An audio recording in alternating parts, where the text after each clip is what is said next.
Résistant, bonsoir. Eva Joly voudrait que la fête de l'égorgement devienne un jour férié. Au nom de sa passion pour l'égalité, et donc de l'égalité des religions dans l'espace public, Eva Joly voudrait que l'on remplace 2 de nos jours fériés par l'un par Kippour, la fête juive, alors que les juifs ne sont absolument pas demandeurs, ils considèrent que leur fête, leur religion appartiennent à l'espace privé et ne concernent personne d'autre, et la fête de l'Aïd el-Kébir, la fête du mouton, la fête où on égorge les moutons. Eva Joly, comme d'habitude, oublie 3 choses. La toute première, c'est que la plupart de nos jours fériés, de nos fêtes qui sont le plus souvent d'origine chrétienne, sont devenues des traditions, des prétextes à réunion de famille, des rites, et n'ont absolument plus rien de chrétien. Elles font partie de notre histoire, de notre patrimoine, ce sont des rendez-vous, ce sont des éléments qui rythment les saisons. Et souvent d'ailleurs, ces fêtes chrétiennes se sont substituées à d'anciens rites païens qui eux-mêmes célébraient les saisons, c'est-à-dire que ce sont vraiment des rites sociaux. Et on ne célèbre pas le christianisme pour autant. Nombre d'athées mettent une crèche et un sapin chez eux à Noël par tradition, parce qu'il y a une belle histoire, parce que c'est la tradition du solstice d'hiver, etc. Donc ça, c'est le premier point. Le deuxième point, c'est que la loi de 1905 interdit explicitement la présence de la religion dans l'espace public. Et enfin, le troisième point, peut-être encore le plus grave, c'est que Eva Joly voudrait que devienne un jour férié la fête où on égorge des milliers d'animaux selon un rite barbare, puisqu'on les égorge sans les étourdir préalablement, comme c'est la tradition depuis des années, on en a les moyens techniques dans nos abattoirs. Il se trouve que on a des dérogations pour abattage rituel, utilisées aussi bien pour cette fête épouvantable de l'Aïd el-Kébir que pour la viande halal ou même la viande cachère. Alors, je vous invite à regarder une vidéo qui montre vraiment que l'animal a de longues minutes d'agonie et que ce sont des scènes épouvantables. Enfants et âmes sensibles s'abstenir. Qu'en face de la demande, il faut bien qu'il y ait satisfaction du besoin. Où c'est que ça me gêne, Halal, tu vois? C'est que moi, dans mon élevage aujourd'hui, on me fait chier tous les jours avec le bien-être animal. On m'emmerde à longueur de journée sur le nombre de mètres carrés pour une vache, sur l'antibiotique qu'il faut autant de jours, machin. Et le halal, on prend une vache, on la tourne à l'envers dans un piège, on l'égorge sans l'endormir, quoi. Il y a certainement des normes, hein. T'es sûr? À respecter, hein. Halal, c'est ça. Non, mais il y a certainement des normes à respecter. Halal, c'est ça, hein. Non, mais il y a certainement des normes. Halal ou traditionnel, c'est que l'animal, il est égorgé sans être électrocuté. En direction d'un mec. Avant, quoi. Didier, voilà, Didier. N'empêche qu'aujourd'hui, on en est arrivé dans les abattoirs à mettre une douche avant électrocution pour les animaux, pour que ça les détende et qu'ils ne souffrent pas. Didier, on est en République française, il y a des normes européennes. Donc à un moment donné, les gens qui abattent la bête de... Mais monsieur, attendez, excusez-moi. Question que tu poses, est-ce que oui ou non pour la viande halal? Non mais attends, oui ou non pour la viande halal, est-ce que on saigne une bête cruellement? Mais c'est pas une bête cruelle. Alors on assiste à un paradoxe incroyable. Eva Joly ne voudrait pas que l'on parle de Jeanne d'Arc parce qu'elle considère que Jeanne d'Arc est démodée, appartient au passé, et que Jeanne d'Arc évoque la guerre, évoque le fait de repousser des gens. Elle ne voudrait pas que l'on célèbre le 14 juillet avec des rappels de nos victoires, de notre force militaire, de notre capacité à nous défendre, parce que ça évoque la guerre, que ça évoque forcément une forme de violence. Mais Eva Joly n'est absolument pas dérangée par les milliers d'animaux qui, tous les ans, tous les jours même, puisqu'on a ce système qui se généralise dans tous les abattoirs, des animaux meurent de façon cruelle pour obéir à un rite religieux qui n'a plus de sens et qui est un rite du début du Moyen-Âge et d'un Moyen-Âge barbare. Ça ne dérange absolument pas Eva Joly. Ce qui est terrible, c'est que, est-ce que vous savez que vous mangez halal ou cachère sans le savoir? 65% des ovins tués en France le sont selon le rite halal, 45% des bovins et la moitié des volailles. Pourquoi ? 65 millions d'habitants en France, 4 millions de musulmans dont seulement 800 000 pratiquants selon Guéant, quelques dizaines de milliers de juifs pratiquants sur 500 000 juifs à peu près en France. Comment en arrive-t-on à avoir la moitié des animaux tués selon le rite halal? Ça semble complètement impossible. Eh bien, en fait, il y a une explication très simple.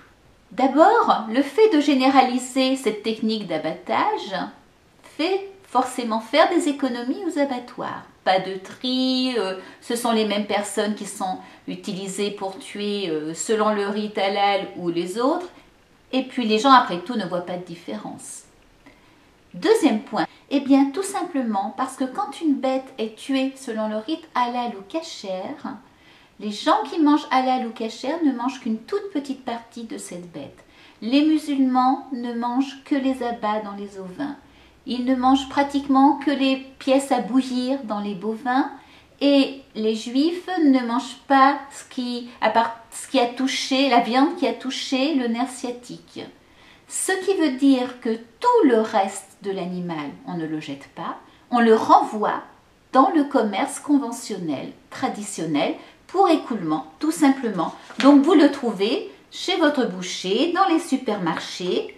C'est à ce prix que la viande halal et la viande cachère ne sont pas hors de prix. Quand on sait qu'en plus, une carcasse sur 3 seulement est gardée par les sacrificateurs, qui en écartent 2 parce que ça ne leur paraît pas avoir été sacrifié correctement, etc., vous avez un gâchis énorme et vous avez 2 animaux sur 3 qui sont tués de façon barbare, ignoble, épouvantable, pour rien.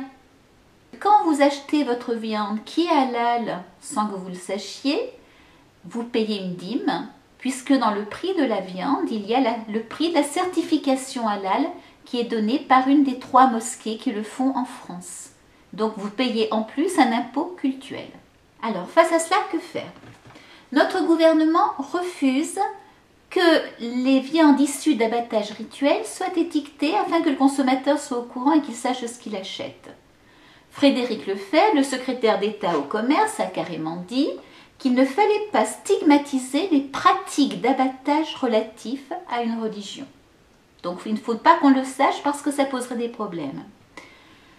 Les ministres, lors de questions écrites au gouvernement, à l'Assemblée, parce qu'il y a quand même des gens qui se battent et qui essaient d'interpeller des députés qui les suivent, se cachent derrière les directives européennes.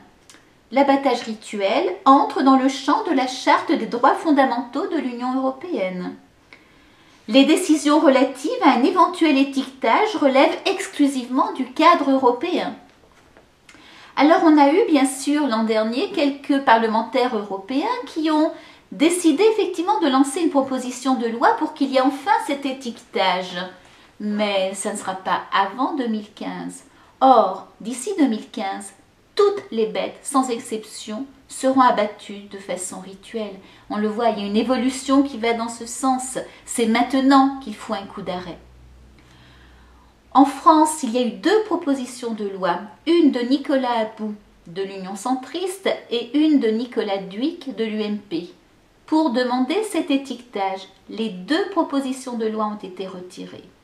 Sur pression de qui? On ne peut pas compter non plus sur les professionnels de la filière bétail et viande, qui sont majoritairement contre l'étiquetage, parce qu'ils disent que si on étiquette, les gens, les consommateurs vont se détourner des viandes et donc ils ne pourront plus écouler toutes les parties qui ne sont pas mangeables pour les musulmans ou les juifs. Et donc ça sera une perte énorme.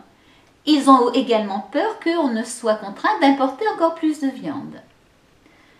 Alors, y a-t-il des solutions? Bien sûr, il y a toujours des solutions.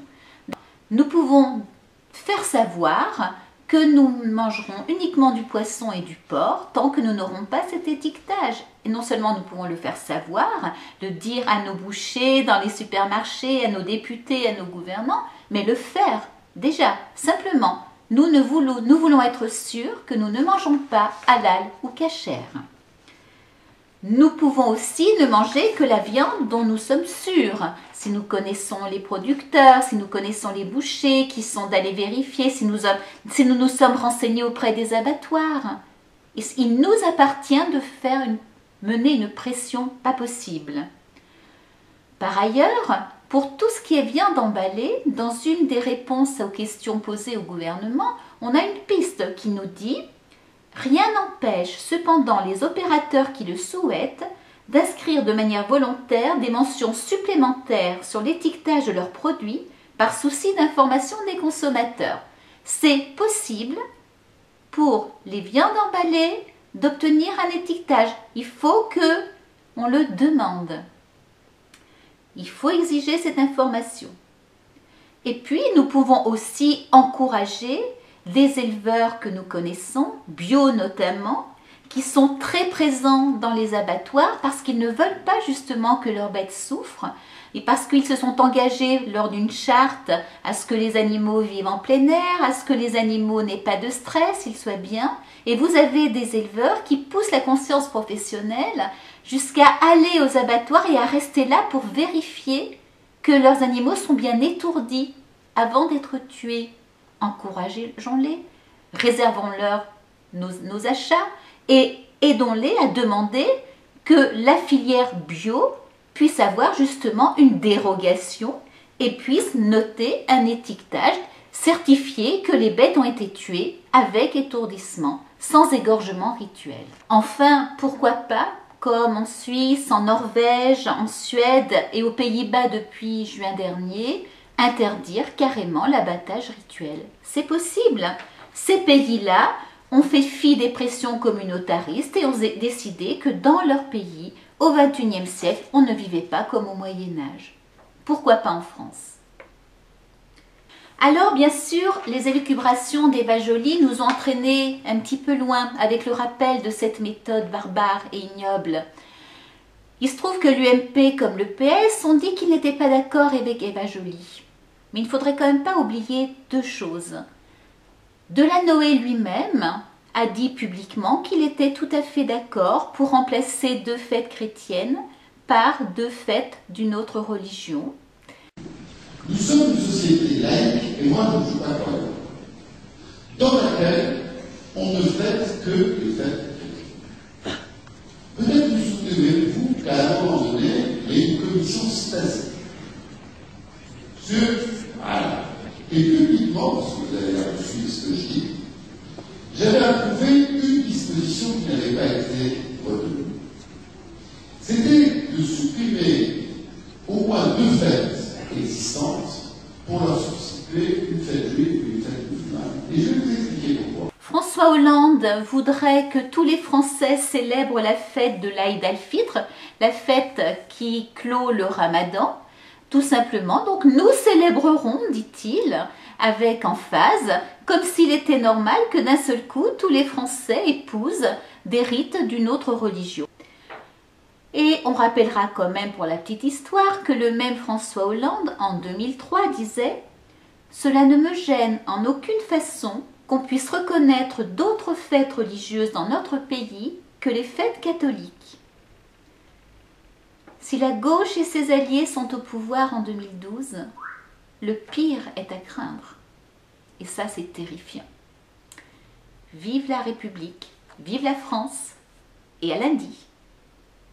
Allons enfants de la patrie, retrouvons nos idéaux, ce qu'on nous viole et qu'on salit, hissez haut notre drapeau.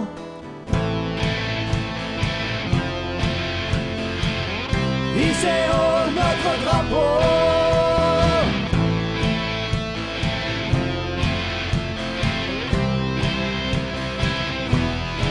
Allez, viens. La France est en résistance. Allez, viens.